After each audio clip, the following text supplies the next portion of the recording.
자, 오늘 나누실 하나님 말씀은 누가복음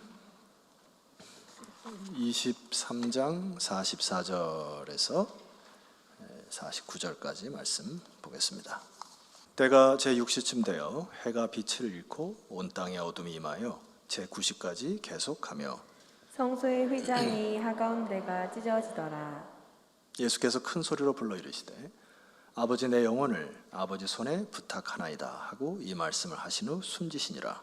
백부장이 그 된 일을 보고 하나님께 영광을 돌려 이르되 이 사람은 정녕 의인이었도다 하고 이를 구경하러 모인 무리도 그 된 일을 보고 다 가슴을 치며 돌아가고 예수를 아는 자들과 갈릴리로부터 따라온 여자들도 다 멀리 서서 이 일을 보니라.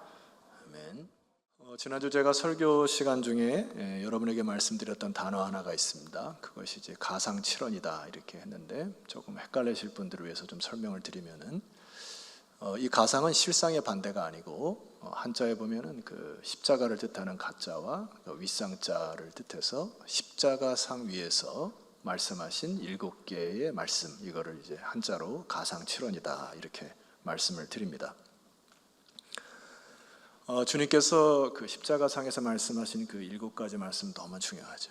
왜냐하면은 그의 인생의 마지막에 유언과 같은 부분이고 또 모든 그의 사역의 완결판이 바로 십자가에서 말씀하신 그 말씀에 다 담겨 있기 때문에 그렇습니다. 예를 들어 우리 인생이 그 마지막 유언을 한다는 것 자체도 너무나 중요하죠. 왜냐하면은 자손들이나 또 후손들에게 그의 일생의 소원을 말하는 시간이 유언이기도 하고 자신의 삶을 정리하는 것의 그 마지막 말이기 때문에 한 사람이 죽을 때 남긴 말은 굉장히 그 영향력이 크게 되고 신앙인에게 있어서는 그것이 어떤 신앙의 척도가 될 것입니다. 자, 그런 의미로 여러분들이 잘 아시는 그 유명한 사람들이 나눴던 그 마지막 말씀들이 있는데 한번 누군지 한번 추측해 보실까요? 이 사람이 이렇게 말씀을 하고 죽었답니다. 친구여 박수를, 비극은 끝났다. 누가 말한 걸까요? 악성 베토벤. 베토벤이 마지막 이 얘기를 하고 죽었답니다. 한마디로 비극적인 인생을 산 것이죠. 뭐 청각장애로부터 시작해서 많은 어려운 인생을 살았지만 이 베토벤의 마지막은 희망적이죠.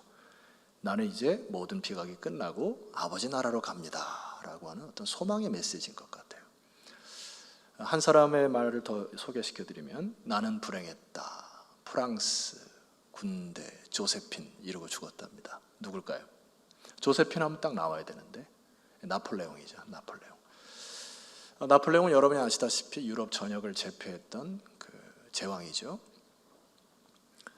그런데 그의 인생이 불행으로 끝난 겁니다. 한 나라를 통치했지만은 주님을 모르고 평생 권력력으로 살다가 불행한 인생을 산 사람이 나폴레옹이죠. 예수님이 오늘 7가지의 말씀을 통하여서 저는 먼저는 여러분이 예수님을 깊이 알아가는 이 시간 되기를 소망합니다. 목회자로서 평생을 성경을 연구해도 그 예수님의 사랑과 그 은혜의 깊이와 넓이를 다 이해 못하겠더라고요. 여러분도 마찬가지예요. 매주 선포되는 말씀을 통해서 아버지께서 말씀하는 메시지가 뭔지를 잘 귀를 기울이시고 주님을 더 잘 알아가는 이 시간이 저의 첫 번째 목적이고, 두 번째 목적이 있습니다. 십자가를 우리가 묵상하고 주님의 말씀 묵상할 때 이 진리의 말씀은 허상이 되어서는 안 돼요. 그냥 여러분의 지식을 채우는 정도가 돼서는 안 되고 십자가를 받아 안고 그 십자가로 삶을 돌파하는 믿음, 이것을 사실 우리가 지금 추구하는 거거든요. 제가 이제 임직을 앞두고 재난이 온 모양입니다. 그런 거는 일단 꺼놓으세요. 재난. 제가 이제 임직을 앞두고서 이제 개인 기도를 하고 있는데 이제 교회를 위해서 기도하고 또 여러분을 위해서 기도를 다시 이제 시작을 하면서 이 한쪽 구석에 왠지 답답함들이 이렇게 자꾸 올라와요.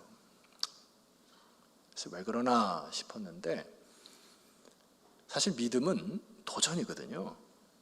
슬로바스의 5딸들 제가 설교 드렸을 때도 그냥 평범한 일상 속에서 말입니다.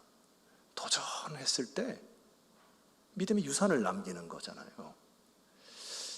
그런데 죄송합니다마는 우리 사랑하는 반석교 성도들이 굉장히 좀 주저하는 것 같고 좀 머뭇거리는 것 같고 뭐인가 이렇게 묶여있는 듯한 느낌이 들어요.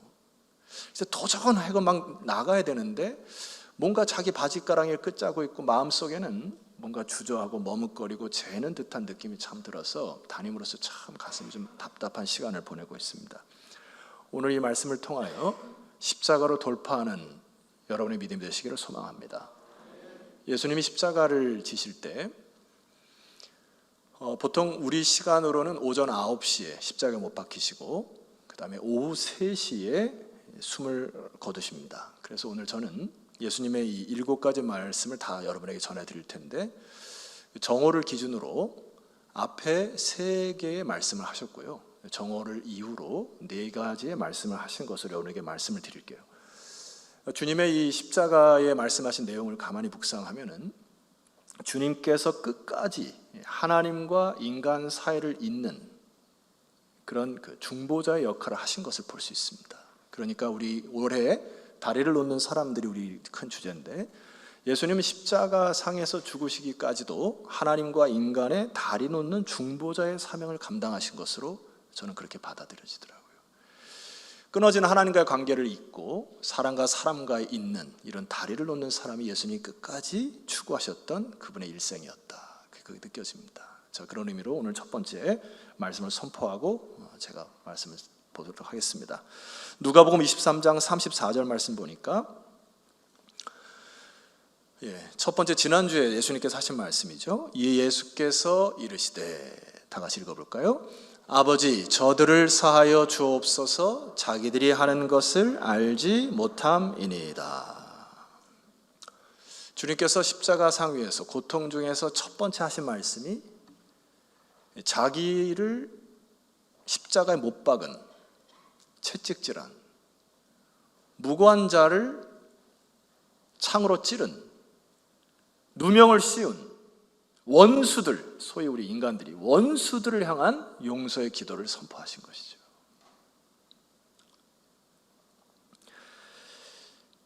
여러분, 이 깊이가 느껴집니까? 여러분, 왼수들이 있으시죠? 왼수. 인간이 쉽게 다른 사람을 용서하기가 어렵습니다. 그런데 주님의 깊이 보세요. 그를 짓밟고 찌르고 채찍질한 1차적으로는 그 원수들을 용서하십니다. 십자가의 깊이예요. 십자가의 넓이를 묵상하다 보니까 곳곳에서 주님의 말씀이 기억이 납니다. 예수님이 곳곳에서 이 복음의 정수가 나오는데 하나님이 세상을 이처럼 사랑하사 독생자를 주셨으니 이는 저를 믿는 자마다, 옛 성경에 보면 누구든지 저를 믿는 자마다 멸망하지 않고 영생을 얻게 하려 한다. 넓이 보세요. 누구든지입니다. 예외 없이. 그리스도를 믿는 사람들은 주님이 누구도 없이 큰 팔을 펴셔서 그를 품어 안으시겠다. 이 넓이가 보이십니까? 십자가는 용서의 십자가입니다. 하염없이 품으시고 하염없이 벌리셔서 여러분들을 품으시고 저와 여러분들을 한없이 이해하시는 십자가는 용서의 십자가입니다. 아멘입니까? 예. 사실 우리 인간들이 가장 못하는 것 중에 하나가 용서예요. 용서가 잘 안 됩니다. 표정 보니까 저만 그런 것 같은데 여러분, 잘 용서하기 쉽지 않아요. 누가 나의 자존심을 건드린다거나 하면 굉장히 그것을 끝게 오래 가는 경우가 많이 있어요. 사실 이게 풀지 못하기 때문에 문제가 됩니다. 개인도 마찬가지고 또 교회 직분상에서도 마찬가지고 형제 안에서도 마찬가지고 국가 간에서도 이 용서가 없어 놓으니까 많은 갈등이 있는 거예요. 우크라이나의 전쟁도 사실은 그들 간에 문제가 있지만 서로 용서의 마음이 없어서 그런 거. 이게 용서의 마음이 있고 없고가 얼마나 중요한지 모릅니다. 우리가 어떻게 다른 사람을 용서할 수 있습니까? 그것은 주님의 은혜와 말씀과 기도에 근거합니다. 주님께서 주기도문을 가르치실 때 이렇게 하셨어요. 하늘에 계신 우리 아버지, 이렇게 기도하시면서 기도를 가르쳐 주셨잖아요. 오늘날 우리에게 일용할 양식을 주시옵고, 우리가 우리에게 죄 지은 자를 사하여 준 것 같이 우리의 죄를 사하여 주시옵고, 이렇게 기도했습니다. 이 세 번역에 보면 이건 이렇게 해석이 돼요. 우리가 우리에게 잘못한 사람을 용서하여 준 것 같이 우리 죄를 용서하여 주옵소서. 여러분의 용서가 어떻게 사함을 받는다고요? 아들 예수 그리스도가 여러분을 용서하셨듯이 내가 그 마음을 가지고 다른 사람을 용서하겠나이다 하고 기도하여 주님이 가르쳐주신 방법 있잖아요. 너가 땅에서 매면 하늘에서도 매는 거예요. 땅에서 풀면 하늘에서 풀리는 겁니다. 용서의 마음으로 기도하셔서 그 영혼과 묶였던 부분을 풀어내시는 이 시간 되기를 소망합니다. 그래서 주님께서 이제 너가 그렇게 용서하였듯이 내가 죄를 사하는 권세를 주노라 하고 샬롬의 역사가 일어나기를 소망합니다. 그래야 살아요. 서로 풀어야 산다. 두 번째 하는 말씀이 누가복음 23장 43절에 있습니다. 예수께서 이르시되, 다 같이 읽어볼까요? 내가 진실로 내게 이르노니 오늘 내가 나와 함께 낙원에 있으리라 하시니라. 여러분, 예수님 십자가상에서 인간이 견디지 못할 모진 고통을 당하시면서조차도 그의 관심은 한 영혼에게 초점이 맞춰 있음을 봅니다. 자기의 안위와 고통을 줄이는 것이나 내가 어떻게 여기서 벗어날 것이라는 생각이 아니라 오로지 한 영혼을 집중적으로 관심을 갖고 계세요. 이게 주님의 삶이었다 확신합니다. 일평생 주님은 자기의 안위보다 자기의 영예보다 다른 사람을 살려내는 일을 평생 동안 하신 거예요. 그것이 십자가상에서까지도 나타나신 것입니다. 오늘 저와 여러분에게도 주님의 사랑이 잔재들이 우리들 아닙니까? 주님이 여러분을 사랑하셔서 이 자리에 앉히신 거 아닙니까? 여기서 우리는 십자가의 구원을 볼 때 오해하시면 안 됩니다. 십자가는 하나님의 전적인 은혜예요. 여기 행악자가 회개했을 때 혹은 자기 인간의 노력이나 구원에 어떤 합당한 열매를 맺어서 구원한 게 아니에요. 전적인 하나님의 은혜로 그를 구원한 것이죠. 그래서 우리는 구원은 하나님의 은혜라 이야기하는 것이죠. 그럼 우리 인간은 무엇이 필요한가? 반응이 필요한 겁니다. 자, 예를 들어 여기 예수님 중심으로 양쪽에 행악자들이 못 박혀 있었단 말입니다. 실제로 그 로마 문헌에 보면은 로마 공식 문헌에 의하면 십자가에 처형당한 사람들의 이름과 수가 기록되어 있는데 평생 동안 98명의 그 십자가에 처형을 합니다. 그만큼 극악 무도했기 때문에 아무나 다 한 게 아니에요. 자, 그런데 한쪽에 달린 행악자가 예수를 보고 뭐라고 생각한 겁니까? 야, 너도 똑같은 죄인인데, 너도 똑같은 사람이고, 야, 네 앞가림이나 해라, 이렇게 반응한 거거든요. 너도 죄져서 여기 달린 거 아니냐, 이제 이렇게 얘기한 거예요. 그러니까 너나 구원하라, 이렇게 얘기한 거예요. 여기 이것이 대다수 주님을 모르는 사람들의 반응 아닙니까? 그런데 한 행악자가 반응이 좀 다르죠. 23장 40절 말씀 보니까 제가 읽어드릴게요. 하나는 그 사람을 꾸짖어 이르되 네가 동일한 정죄를 받고서도 하나님을 두려워하지 아니하느냐. 41절 우리는 우리가 행한 일에 상당한 보응을 받는 것이니 죄값을 치르고 있다는 이야기죠. 이에 당연하거니와 이 사람 예수 그리스도의 행한 것은 옳지 않은 것이 없느니라. 내가 볼 때 저 사람의 들리는 소문에 의하여 저 사람이 죄를 진 것들을 들어본 적이 없고 심지어 십자가상에서 자기를 못 박은 저 원수와 같은 사람들을 위하여 사랑으로 용서의 기도를 드리는 저 사람이 어떻게 죄인이냐. 이 사람이 지금 복음의 눈이 띄어지기 시작합니다. 그리고 이 사람이 이제 기도를 하죠. 자, 우리 42절을 크게 합독해야 됩니다. 예수여, 시작. 예수여, 당신의 나라에 임하실 때에 나를 기억하소서 하니. 믿음은 반응인 것이죠. 예수여, 당신의 나라에 임하실 때에 나와 같은 도적도 주님의 크신 은혜로 사함하실 수 있사오니 저를 받으시옵소서. 구원 앞에서 우리들은 이러한 반응으로 나아가는 것이죠. 이러한 겸손함이 다시 회복되어야 됩니다. 우리 안에. 윌리엄 카우퍼라고 하는 분이 계세요. 윌리엄 카우퍼라는 분이 찬송시를 이제 몇 개 썼는데 우리가 부르는 그 258장에 보면 샘물과 같은 보혈은 주님의 피로다. 이렇게 찬송한 거 기억하시죠? 2절을 보면은 뭐라고 기록되어 있냐면은 저 도적 회개하고서 보혈에 씻었네. 자, 그 다음 가사를 보면은 이 도적이 누구라고 지금 표현하고 있습니까? 자기라고, 자기. 십자가에 달린 그 극악무도한 그 행악자를 보면서 자기가 비록 도적 같은 자가 느껴지면서 주님, 저와 같은 자도 씻겨질 수 있사오니, 이런 고백이에요. 그래서 이렇게 고백합니다. 저 도적 같은 이 몸도 죄 씻기 원하네.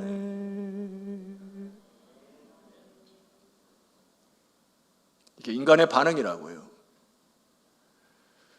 거룩하신 하나님 앞에 누가 설 수 있을까요? 누가 내가 죄가 앉았다 할 수 있을까요? 근데 우리들은 십자가 앞에 설 때마다 하나님, 제가 도적이었습니다. 제가 행악자였어요. 여러분, 이런 겸손함이 회복될 때 주의 구원의 은혜가 임할 줄 믿습니다. 주님께서 세 번째 하신 말씀은 요한복음에 기록되어 있습니다. 요한복음 19장 26절에 보면은 예수께서 자기의 어머니와 사랑하시는 제자가 곁에 서 있는 것을 보시고 자기 어머니께 말씀하셨어요.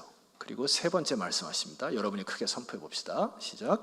여자여 보소서 아들입니다 하시고 또 그 제자에게 이르시되 보라 내 어머니라 하신데 그때부터 그 제자가 자기 집에 모셨습니다. 여러분, 십자가를 가만히 보세요. 예수님 십자가상에서도 자신을 낳은 예수 그리스도, 그분의 육신의 어머니를 기억하시고 그를 돌보라고 그의 제자에게 부탁하십니다. 지금까지 예수님이 정오 전까지 세 가지 말씀을 하셨는데 하나같이 자기의 유익이나 안위를 구한 것이 아닙니다. 자기를 찌른 원수들을 향해 사랑의 표현으로 용서를 했고요. 옆에 있는 행악자에게 관심이 갔고요. 자기를 키워준 어머니에게 예수님 마음이 집중되는 것을 볼 수 있어요. 그러니까 주님의 삶은 십자가를 지시기 전까지도 하나님을 사랑하고 이웃을 그렇게 사랑하고 그의 사랑의 모습으로 십자가에 못 박히신 것이죠. 주님을 볼 때 사랑의 분이심을 알 수가 있습니다. 여러분, 그 질문 하나 하고 제가 조금 더 설교를 해볼게요. 신앙이 깊다. 아, 저 사람 참 신앙이 깊어. 뭐로 판단할 수 있습니까? 아, 저 사람은 참 신앙이 좋아. 여러분, 뭐로 판단해요? 근거가 있습니까? 근거가 참 어려워요. 근데 여러분, 제가 조금 요즘에 목이 좀 깔아앉아서 지금 이 상태라도 괜찮겠죠? 네. 근데 희한한 거는 지난주도 제가 좀 힘이 없어가지고 조근조근 했더니 더 잘 들으시더라고. 그래서 제가 요즘에 나이가 조금 들었는지 말이에요. 그 외부에 나가거나 혹은 다른 교회 가면은 그 청년들을 자꾸 보게 돼요. 그래서 아, 우리 교회 저 청년하고 연결해주면 참 좋겠다. 그게 자꾸 눈에 들어와. 그래서 뭐 대화도 하게 되고 뭐 이렇게 해서 아, 누구랑 연결해 주실까? 이런 게 제가 좀 늙었나요? 담임으로서 뭐 그럴 수밖에 없는 것 같고요. 이 사람을 구별할 때 저 사람이 뭐가 신앙에 좋냐라고 할 때 뭐가 신앙에 좋은 겁니까? 그 사람의 행동을 잘 보면 합니다. 이기적인 것은 신앙이 좋은 게 아니에요. 주님도 이타적으로 사신 거잖아요. 그러니까 신앙이 깊은 거는 다른 사람에게 관심과 배려와 사랑이 있을 때 그 사람의 신앙이 좋다라고 판단하셔도 됩니다. 교회 직분자를 뽑을 때에도 여러분 그 사람의 백그라운드를 보시는 거 안 좋아요. 저 사람이 참 다른 사람을 사랑하느냐, 하나님을 뜨겁게 사랑하느냐, 자기의 유익을 구하느냐, 다른 사람의 유익을 구하느냐, 나 자신의 이익을 챙기는 것이냐, 공공의 유익을 위해서 살아가는 것이냐. 신앙의 성숙은 움켜쥐는 데 있지 않은 것입니다. 내 시간, 내 재물, 내 건강 꽉꽉 움켜쥐는 모습은 신앙의 성숙이 아니에요. 신앙의 성숙은 뭡니까? 다른 사람의 아픔을 돌아보며 자기 시간을 내어줄 수 있는 사람이 성숙이죠. 자기의 지갑을 오픈하는 거죠. 자기 에너지를 오픈하는 거죠. 그래서 그런 사람 우리가 넉넉하다 이야기합니다. 아, 저 사람 참 사랑스럽다, 아름답다. 코로나 시대 여러분 많이 힘드실 거예요. 제가 볼 때는 아마 더 쇄국 정책을, 더 건강 지키자, 더 내 것을 지키자, 위험합니다. 주님께서 사도 요한에게 보라 내 어머니이다 이렇게 말씀하셨잖아요. 사도 요한의 입장에서 보면 굉장히 스트레스를 받았겠죠. 왜냐하면 여러분, 남자가 예수의 어머니 노모를 모시고 그분을 20년 30년 모신다고 생각하기 쉽지 않은 일입니다. 자기 동기들은 막 기적을 일으키면서 막 전국을 막 돌아다니면서 행사를 하고 다니고, 누구는 막 교회를 세웠다는 소리가 들리는데 자기는 어머니 모시면서 그렇게 살아가요. 그런데 순종합니다, 사도 요한이. 여러분, 사도 요한의 별명이 처음에 뭐였죠? 우리의 아들이에요. 우리의 아들. 우리의 아들이 뭐라는 것이에요? 성격이 급박한 사람이에요. 뭔가 하면 막 이러고 으악 하고 막 번개로 막 쏘아대고 막 내 말 받아라 천둥을 막 쏘아대고 막 주변에 사람이 없었어요. 근데 이 사람이 예수님의 말씀에 순종하여 어머니를 모시고 교회 사역자이면 30년에서 40년을 모셨답니다. 그래서 어머니를 모시고 다른 사람을 섬기면서 이 사람의 성품이 갈아지는 거죠. 그래서 결과적으로 사도 요한의 마지막 별명이 뭐죠? 사랑의 사도입니다. 주님께서 여러분에게 맡기신 역할과 사명이 각각 다를 거예요. 불평하지 마시고 충성을 다하시기를 소망합니다. 이 말씀 크게 한번 선포하고 그 다음 성경을 이해할까 해요. 고린도서 15장 58절 시작. 그러므로 내 사랑하는 형제들아, 견고하며 흔들리지 말며 항상 주의 일에 더욱 힘쓰는 자들이 되라. 이는 너희 수고가 주 안에서 헛되지 않은 줄을 알매니라. 항상 주의 일에 힘쓰는 자들이 되라. 주께서 다 기억하신다. 인생 뭐 있습니까? 주의 일에 힘쓰는 게 뭔지를 우리 시대에 보여줘야 돼요. 다음 세대들에게 무엇이 힘을 쓰는 거고, 무엇이 애쓰는 거고, 무엇을 위해서 살아가는 건지를 보여주셔야 합니다. 그것이 부흥이라 생각해요. 십자가를 통해 우리는 주님의 사랑을 실천하는 그런 사랑의 공동체가 되었으면 좋겠어요. 정오를 지나서 칠흑 같은 어둠이 찾아옵니다. 마태복음과 마가복음에서 예수님이 네 번째 하신 말씀을 기록해요. 마태복음 27장 45절 제6시로부터, 6시라고 하는 것은 유대인의 시간법은 아침 6시부터 0시로 시작을 하니까 6시는 정오를 뜻합니다. 한낮에 정오에 이런 뜻인데, 온 땅에 어둠이 임하여 제9시까지 오후 3시까지 계속됐습니다.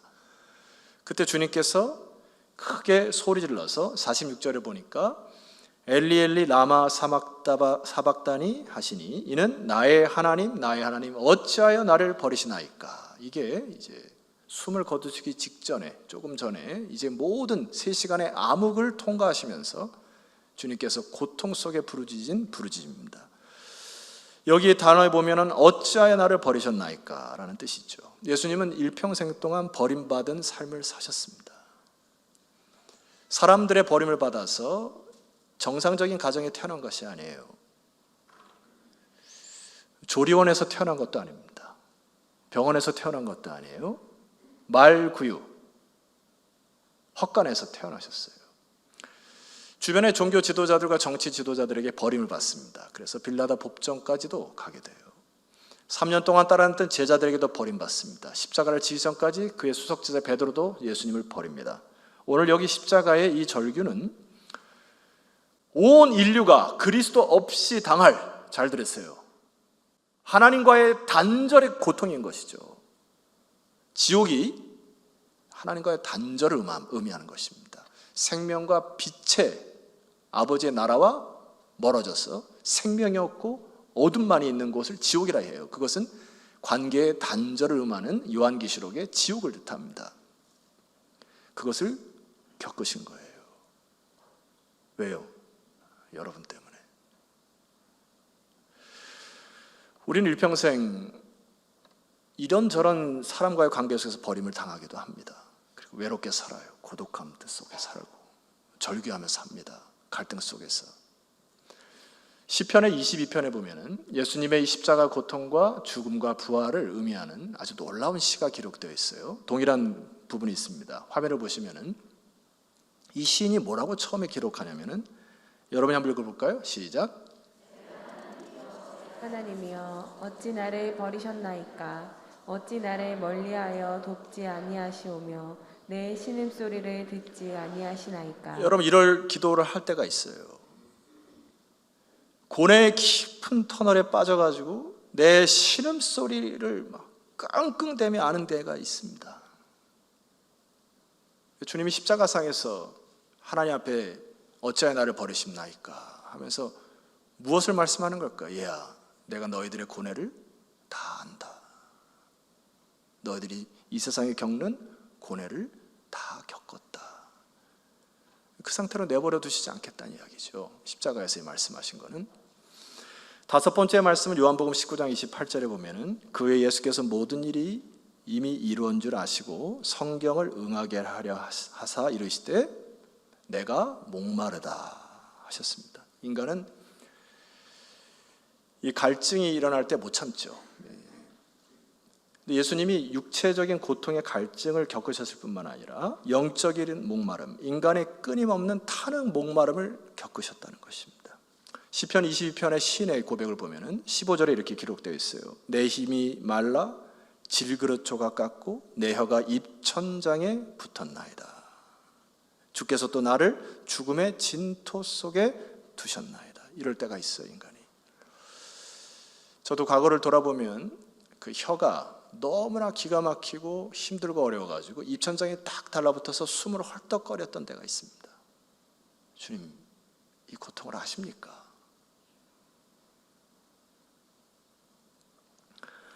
내 힘이 말라 질그릇 조각 같았을 때, 죽음의 진토 속에 두신 것 같은 느낌을 받았을 때 주께서 뭐라 얘기하세요? 얘야, 내가 그 고통을 다 겪었노라. 너희들의 고통을 안다 말씀하신 거예요. 그래서 주님이 여섯 번째 뭐라고 말씀하시냐면은 30절, 예수께서 신포도주를 받으신 후에 이르시되 다 이루었다 하시고 머리를 숙이시니. 다 이루었다. 영어 표현에 보면은, 영어 성경을 집에 가서 찾아보시면 It is finished. 모든 것이 끝났다. 헬라어의 테텔레스타이라고 하는 단어는 모든 것에 정점을 찍다 이런 뜻입니다. 예수님은 십자가상에서 원수와 행악자 그리고 그의 어머니를 용서와 사랑으로 품으셨듯이 그의 사랑으로 이 세상을 다 품으셨습니다. 그리고 버림받았던 단절의 고통과 고뇌의 고통도 이미 주님께서 다 끝내셨어요. 그리고 여기 목마른, 타는 목마름과 같은 갈증도 주님께서 다 끝내신 것입니다. 그래서 시편 22편 30절 말씀 보면은 이 시편은, 이 시인의 고백은 하나님이 어찌하여 나를 버리시나이까 이것으로 끝나지 않아요. 보세요. 마지막 30절 31절에 이렇게 시를 마감합니다. 후손이 그를 섬길 것이요 대대에 주를 전할 것이며, 31절 와서 그의 공의를 태어날 백성에게 전하며. 뭐라고요? 하나님의 공의가 실현됐다는 거예요. 주께서 이를 행하셨다 할 것이로다. 주께서 이를 마침표를 찍으셨다. 이게 시인의 고백이에요. 주님은 여러분의 고뇌와 고통도 주님께서 오는 자들에게 마침표를 찍으셔서 살아나게 하실 줄 믿습니다. 요한복음 4장 13절, 이 물을 마시는 자마다 영원히 목마를 터니와 내가 주는 물을 먹는 자는 영생하도록 솟아나는 샘물이 되어 영원히 목마르지 아니하리라. 우리는 주님 앞에 나와 십자가 앞에 나오면은 나의 타는 갈증이 있지만은 주님 앞에 나와 기도하고 주님 앞에 나와 예배를 드릴 때 하나님의 영의 감동함으로 여러분의 타는 갈증들을 치료하신다고요. 그러니 우리는 평안을 가지고 세상을 섬기는 거예요. 그게 믿음 아닙니까? 주님과의 관계가 안 되고 계속 타는 갈증이 있으니까 다른 사람을 사랑하기가 어려운 겁니다. 주님 앞에 믿음으로 나가서지 못하니까 우리는 다른 사람에게 헌신이요 희생을 강요하기가 어려운 것입니다. 예수님께서 마지막에 이제 큰 소리로 불러 이르셨습니다.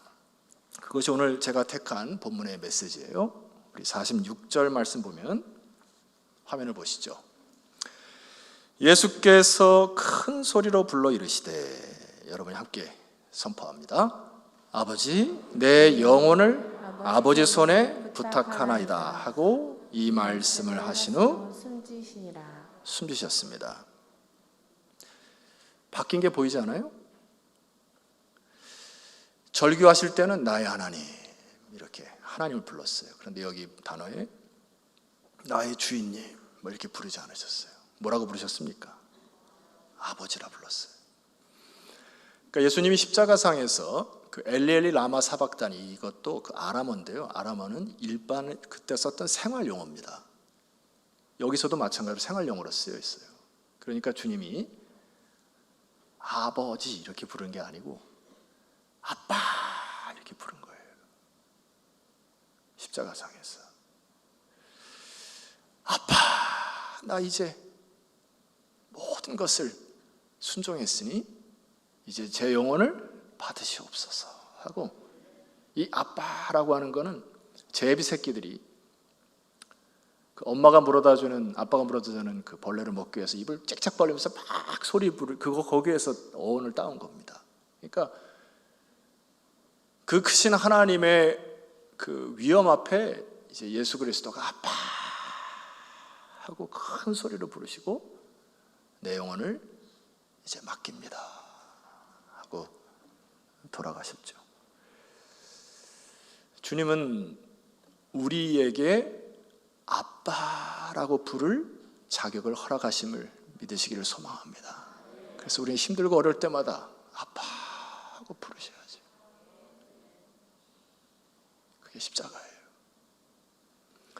삶의 많은 문제 앞에서도 주 앞에 나와서 아빠 하고 그 크신 하나님 앞에 기도하는 거죠. 여러분의 인생이 주님께서 하신 이 마지막 말씀, 주님 이제 저 잘 살았죠? 제 영혼을 아버지 손에 맡깁니다. 이 축복의 말이 되시기를 소망합니다. 한 가지만 더 말씀드리고 결론을 내리죠. 유명한 그 독일의 문학도가 있는데 괴테라는 분이 있잖아요. 철학도인데 이 사람이 마지막 그 남긴 말 한마디가 이것입니다. 나에게 빛을.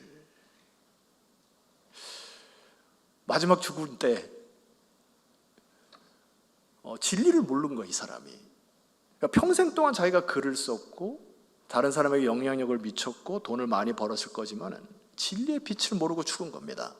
그래서 도대체 빛이 뭐냐? 나에게 빛을 달라. 슬픈 일이죠. 너무 불쌍한 인생이죠. 여러분 세상 속에서 잘 먹고 잘 사고 그게 뭐 중요합니까? 여러분의 이름이 세상에 드러나는 게 그렇게 뭐가 중요하냐고요. 내 인생 마지막 말에 아빠 하고 이제 제 영혼을 받아주십시오. 이게 일생일대 축복의 말씀 아니에요? 그래서 우리는 큰 소리로 여러분 내일부터 나오셔서 하나님께 기도하셔야 됩니다. 큰 소리로 아버지께 부르짖고 아버지, 아빠, 저에게 이러이러한 문제가 있는데 주님 역사해달라고. 그래서 우리의 시야를 바꿔야 됩니다. 히브리서 12장 2절 말씀 보면 제가 설명을 드리고 선포하고 찬양할까 하는데, 믿음의 주요 또 온전케 하신 예수를 바라보자 라고 했을 때, 여기 믿음의 주라고 하는 단어는 신약 단어의 헬라어 단어의 네 군데밖에 쓰여지지 않는 아주 독특한 단어인데, 여기 주라고 하는 단어는 아르케고스라고 하는 단어입니다. 이거는 주, 로드 개념이 아니라 창시자, 개척자, 선구자라고 쓸 때 쓰는 단어예요. 그러니까 믿음의 선구자예요. 믿음의 개척자요, 믿음의 창시자인 예수 그리스도를 바라보자. 십자가를 통해서 주님께서 믿음의 길을 여신 거죠. 평생 자기의 아내와 영예보다 다른 사람을 사랑하신 것이죠. 그리고 자기의 목숨을 버려 여러분을 구원하신 것이죠. 그리고 십자가의 길로 나가신 것이죠. 그래서 주님은 믿음의 창시자요, 믿음의 개척자요, 믿음의 선구자인 것이죠. 그러니 우리는 그 길을 따라가는 사람들이죠. 믿음으로 십자가를 들고 우리는 이 세상을 돌파하는 자들이죠. 재는 자들이 아니라, 주저하는 자들이 아니라, 머뭇대는 자들이 아니라 그 길로 돌파하는 자들이죠. 너희가 피곤하여 낙심하지 않기 위하여 이같이 자기를 거역한 일을 참으신 자를 생각하라. 히브리서 기자의 믿음의 결론입니다. 자리에서 일어납시다. 히브리서 12장 2절 3절 선포하고 이 찬양 드립시다. 믿음의 주여, 시작. 믿음의 주여, 또 온전하게 하신 예수를 바라보자. 그는 그 앞에 있는 기쁨을 위하여 십자가를 참으사 부끄러움을 개의치 아니하시더니 하나님 보호자 우편에 앉으셨느니라. 너희가 피곤하여 낙심하지 않기 위하여 죄인들이 이같이 거역한 일을 참으신 일을 생각하라. 한번 따라합시다. 돌파합시다. 십자가 붙들고 돌파하는 거예요. 우리 시간에 합심하여 기도합시다. 주님, 내 인생 주저하지 아니하고 머뭇하지 아니하고 십자가로 돌파하는 믿음의 인생 살게 하여 주시옵소서. 다 같이 합심하여 기도하며 나아갑니다. 기도합시다.